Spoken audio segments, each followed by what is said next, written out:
अस्सलामुअलैकुम नाज़रीन, प्रोग्राम दिन भर में खुश आमदीद। मैं हूँ आपकी मेज़बान माहम जाहिद और मैं हूँ जी इमरान सनाउल्लाह। नाज़रीन, प्रोग्राम में सबसे पहले बात करेंगे इस्लामाबाद के मौसम की। मुख्तलिफ इलाकों में मूसलाधार बारिश के साथ शदीद ओले पड़े हैं।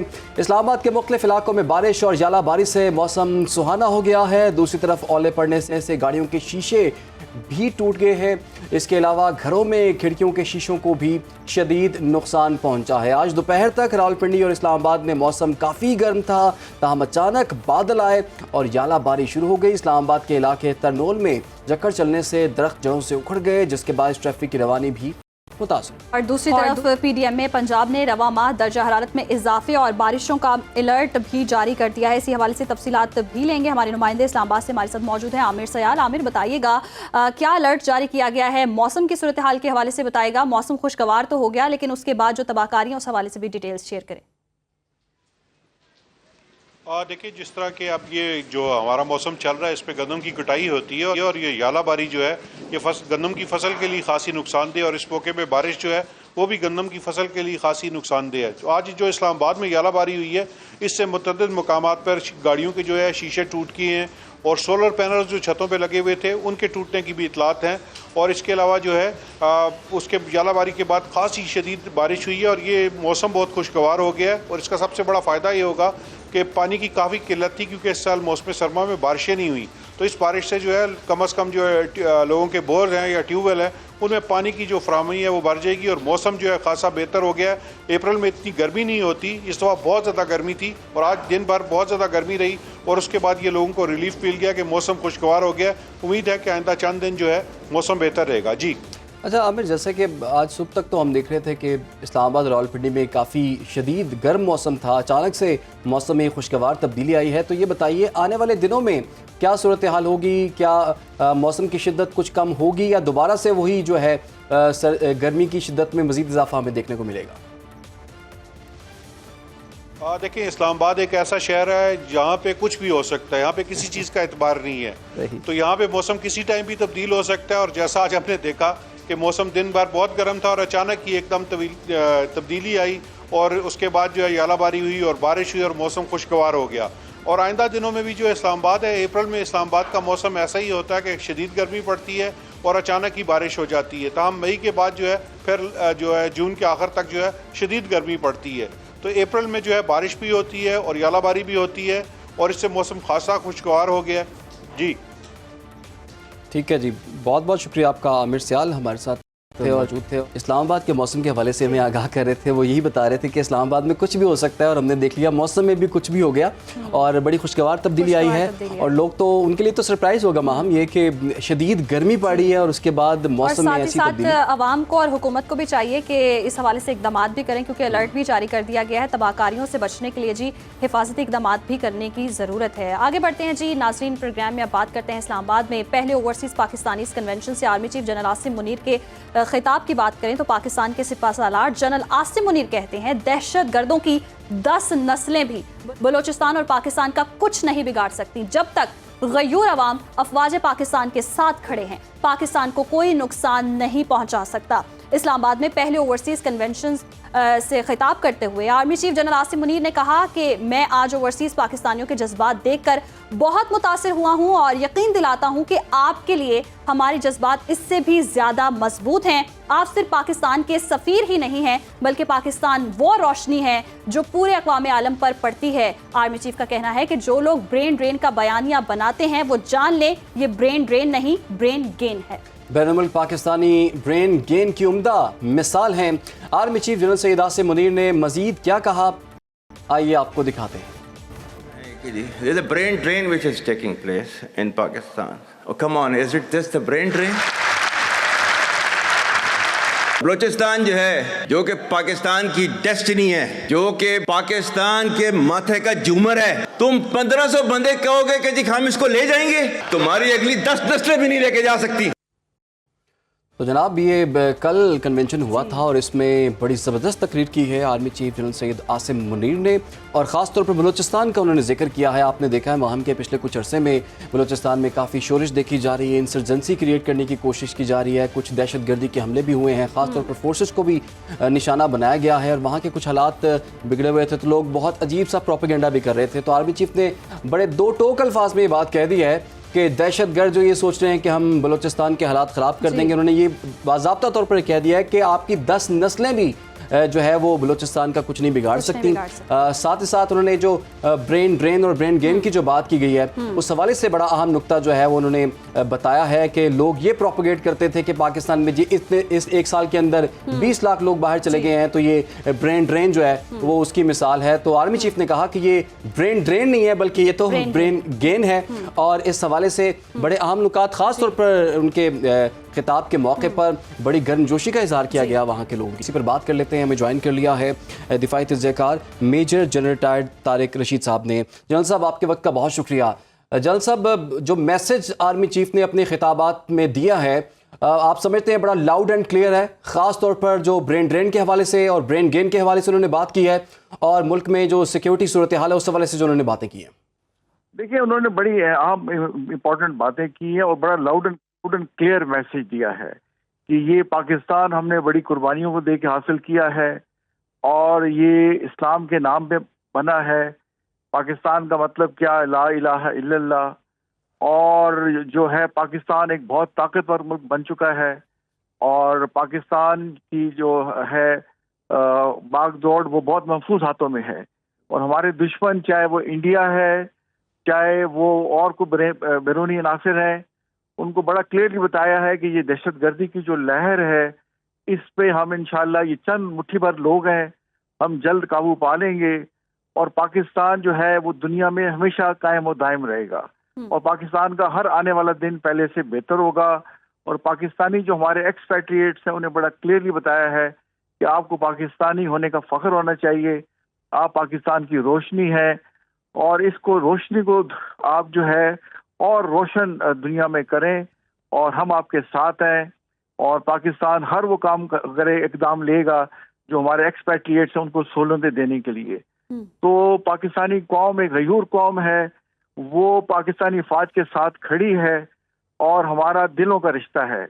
जब तक पाकिस्तानी फौज और पाकिस्तानी कौम एक साथ खड़े हुए हैं, और इंशाल्लाह हमेशा खड़े रहेंगे, कोई पाकिस्तान का एक बाल भी भीगा नहीं कर सकता।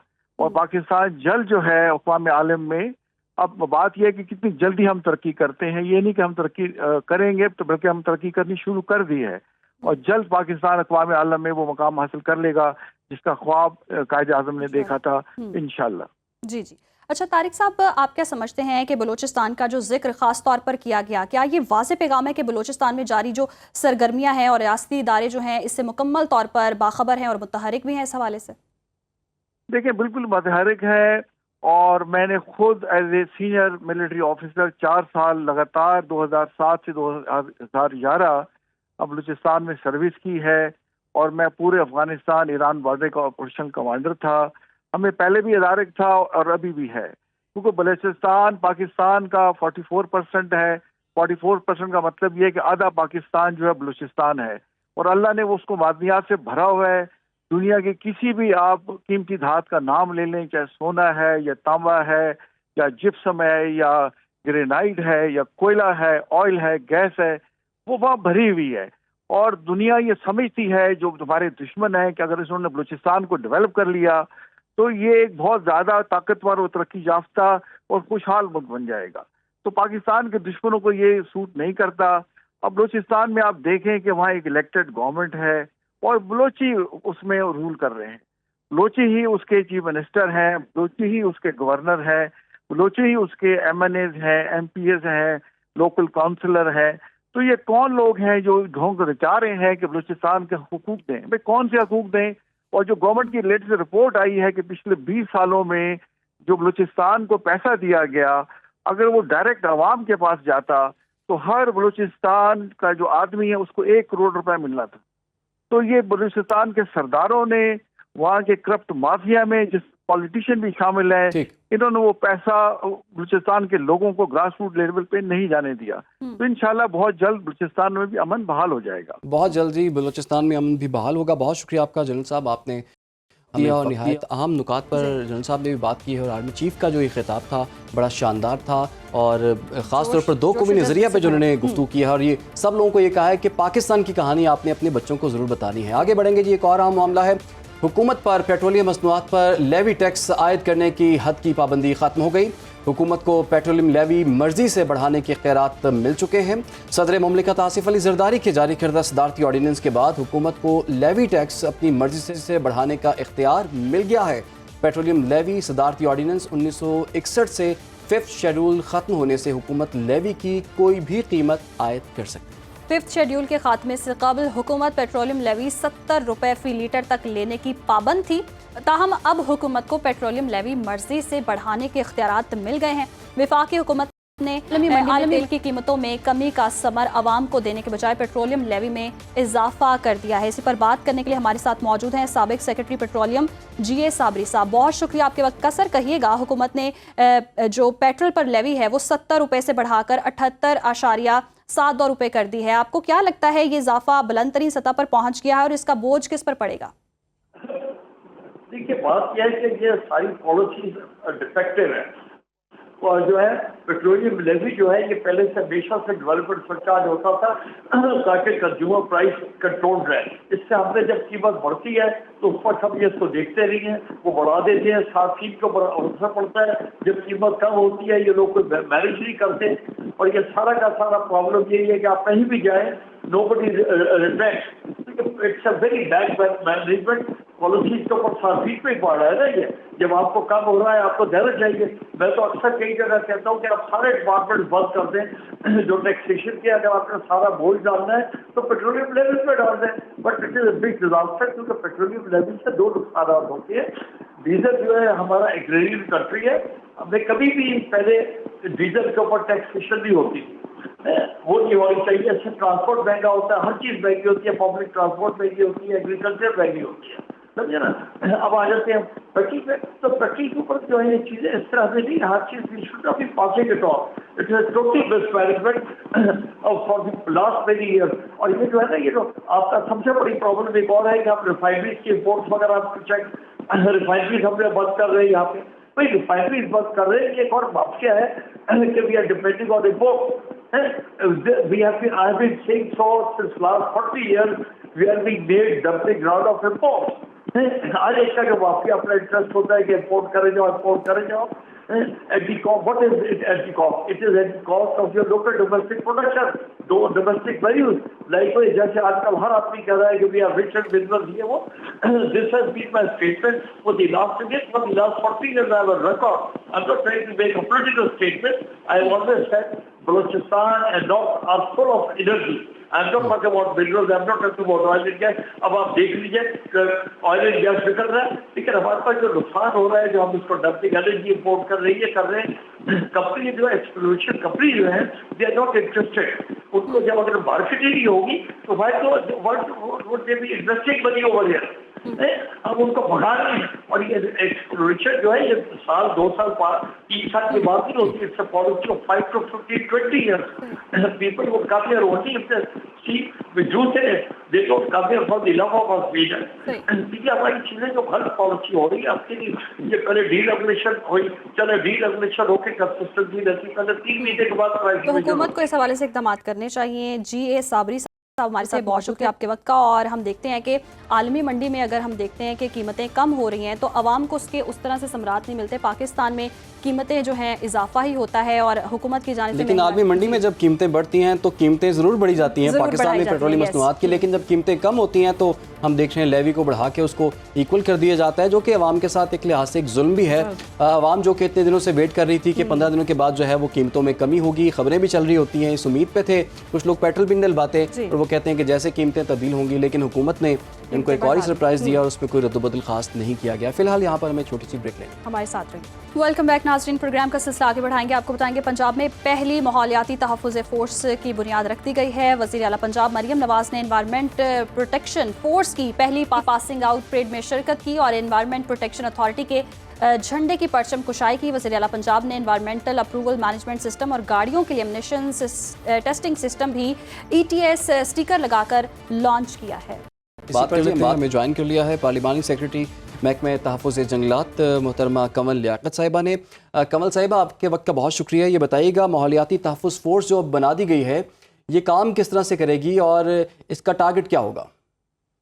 जी, बहुत शुक्रिया सबसे पहले आपका। और मैं अगर आपको सच बताऊं तो आज मैं आपके तवस्सुल से सबसे पहले पूरे पंजाब को मुबारक देना चाहती हूँ कि एटलीस्ट पंजाब में ऐसी CM मौजूद हैं जो कि माहौलियात पे काम कर रही हैं, फ़ज़ाई आलूदगी के खात्मे पे काम कर रही हैं, इन्वायरमेंट की बेहतरी पे काम कर रही हैं। और ये बिल्कुल एक नए दौर का आगाज़ हुआ है।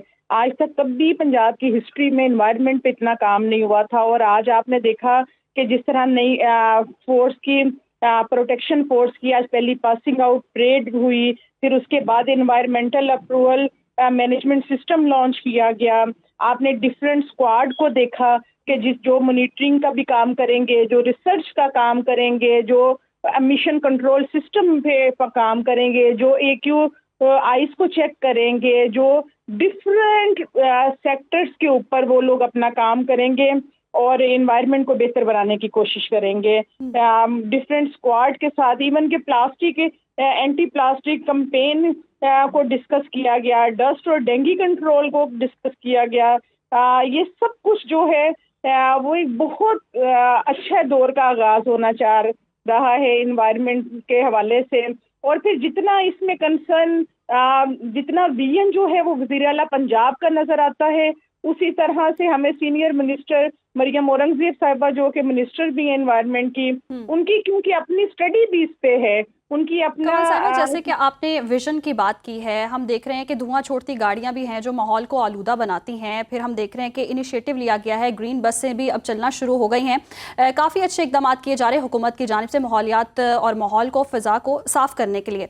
तो आप क्या समझती हैं, क्या विजन है कि कब तक ये जो धुआं छोड़ती गाड़ियाँ इन पर कंट्रोल कर लिया जाएगा और माहौल को मुकम्मल तौर पर साफ़ कर लिया जाएगा? बड़ी अच्छी बात आपने की है। और ये आपको पता है कि एटलीस्ट हम अगर सिर्फ लाहौर शहर की ही बात करें तो लाखों की तादाद में गाड़ियां जो हैं वो सड़कों पे मौजूद हैं। और एक अगर हम रफ एक आइडिया की बात करें तो कोई 80% आपकी फ़ज़ाई आलूदगी जो है उसका बाइस जो है वो गाड़ियों से निकलने वाला धुआं बन रहा है। तो इसके ऊपर बड़ा डीपली हम लोगों का कंसर्न भी है, CM का भी है। और इसमें अगर आप देखें तो हमारा आज स्क्वाड भी उसमें मौजूद था आज की फोर्स में, जो कि इसके ऊपर इसके मिशन पे भी काम करेगा, इसकी फिटनेस के ऊपर भी काम करेगा। और आज हमने वहाँ CM साहिबा की अपनी गाड़ी को भी चेक किया और उन्हें फिटनेस का वो दिया, हमने सर्टिफिकेशन उनकी गाड़ी की भी की है। तो ये हम सबकी जिम्मेदारी है। और मैं ज़रूर यहाँ ये कहना चाहूँगी कि गवर्नमेंट अपने लेवल के ऊपर सारी चीज़ें कर रही है। गवर्नमेंट का बहुत कंसर्न है लोगों की सेहत को लेकर, फ़ज़ाई आलूदगी के खात्मे को लेके, स्मोक मिटिगेशन प्लान के ऊपर। लेकिन हम तब तक कामयाब नहीं हो सकते जब तक इसमें आवाम साथ ना देगी, जब तक मेरी गाड़ी की फिटनेस मेरी जिम्मेदारी जो है उसमें नहीं आएगा। ठीक है, गाड़ी की फिटनेस के हवाले से तो आपने बता दिया, लेकिन और भी बहुत से फैक्टर्स हैं जो कि माहौलियाती आलूदगी का सबब बनते हैं। जैसे कि भट्टों के हवाले से भी कुछ पॉलिसीज बनाई गई थी, तो किन एरियाज में ये स्क्वाड जो है वो काम करेगा? ठीक फरमा रहे हैं। देखिए, हमने भट्टों को जिगजैग टेक्नोलॉजी पे कन्वर्ट किया। अब पंजाब में कोई भट्टा नहीं चल सकता जो कि जिगजैग के ऊपर ना हो। हम किसी सूरत अलाउ नहीं कर सकते हैं कि भट्टों से निकलने वाला काला धुआं जो है, जहरीला धुआं जो है वो एनवायरनमेंट को डिस्टर्ब करे। और इसके ऊपर हमारी बिल्कुल जीरो पॉलिसी है। आपने देखे जीरो टॉलरेंस पॉलिसी पे हम काम कर रहे हैं। आपने देखा ही होगा कि हमने पिछले दिनों बहुत सारे भट्टों को मसमार भी किया, जबकि ये हमारी अवलीन तरजीह में शामिल नहीं है कि हम किसी के रोजगार को डिस्टर्ब करें या उसे डिमोलिश करें। लेकिन किसी सूरत इजाजत नहीं दी जा सकती, चाहे वो गाड़ियों से निकलने वाला धुआं है, चाहे वो फैक्ट्रियों से निकलने वाला धुआं है, चाहे वो भट्टों से निकलने वाला धुआं है, चाहे वो कोई स्टील री-रोलिंग मिल से निकलने वाला कोई एमिशन है, किसी सूरत पंजाब गवर्नमेंट किसी को अलाउ नहीं करेगी कि वो जो है वो उनका मिशन जो है वो इन्वायरमेंट को डिस्टर्ब करे, लोगों को सांस लेने में, बच्चों को इनहेल करना पड़े, ये सब कुछ ये नहीं हो, इसकी बिल्कुल किसी सूरत भी इस जो दफा है ना जीरो वो टॉलरेंस पॉलिसी है। बहुत शुक्रिया आपका कमल लियाकत साहब, आपने दिया और ये बड़ी अहम चीज़ें हमें सुनने और देखने को मिल रही हैं, ख़ासतौर पर इन्वायरमेंट प्रोटेक्शन के हवाले से जो फोर्स अब बनाई गई है और वो मौक़ों पर जो धुआं छोड़ती गाड़ियां हैं उनको जुर्माने करेगी। इमरान, ये बहुत ही अच्छा इकदाम है। हम देख रहे थे कि जी माहौलियात पर उस तरह से बात नहीं की जाती थी, इनिशिएटिव नहीं लिया जाता था, लेकिन मरीम नवाज़ की जानिब से ये इनिशिएटिव लिया गया और अब माहौलियात की जो फ़ज़ाई आलूदगी है उसको दूर किया जाएगा। जी प्रोग्राम में अब तक के लिए इतना है। हमें दीजिए इजाज़त, अल्लाह हाफ़िज़।